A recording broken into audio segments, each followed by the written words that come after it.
నేను అనిత. నేను నాంపల్లి నుంచి వచ్చాను. నేను రెడ్ హిల్స్ డివిజన్ నాది. సో ఇప్పుడు బీసీల గురించి అనేది దాని గురించి మాట్లాడడానికి కంచమా మంచమా అన్నట్టు మాట్లాడిండు తీర్మార్ మల్లన్న.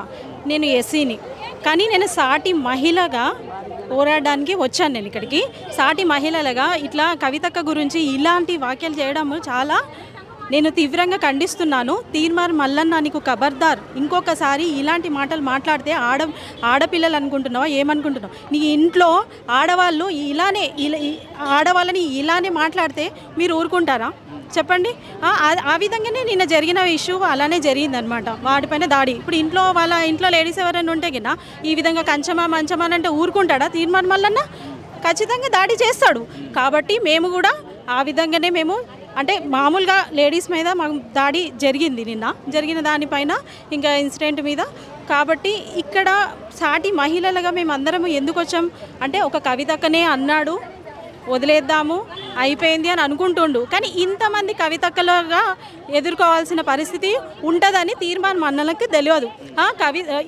ఇప్పుడు రాజకీయాలలోకి అంటే మహిళలు వస్తున్నారు, గౌరవించండి వాళ్ళని. అంతేగాని అగౌరవంగా ఇష్టం వచ్చినట్టు ఒక పదవిలో ఉన్న ఎమ్మెల్సీ కవితకకే ఈ రకంగా మాట్లాడితే మరి మా పరిస్థితి ఏంటి? ఇంతమంది మహిళలకి అంటే నువ్వు ఆలోచించలేదా? ఇష్టం వచ్చినట్టు మాట్లాడేస్తే అయిపోతుందా? ఏ రకంగా మాట్లాడినావు నువ్వు? అసలు గౌరవం లేకుండా మాట్లాడి ఇలాంటి మేమైతే తీవ్రంగా ఖండిస్తున్నాము. ఈరోజు మేము ఉమెన్స్ కమిషన్కి వచ్చినాం. మేము ఇక్కడ ఫిర్యాదు చేయడానికి. ఒకవేళ మాటలు వెనక్కి తీసుకోవాలి. నువ్వు కాళ్ళు మొక్కినా కానీ నిన్ను క్షమించేదైతే లేదు.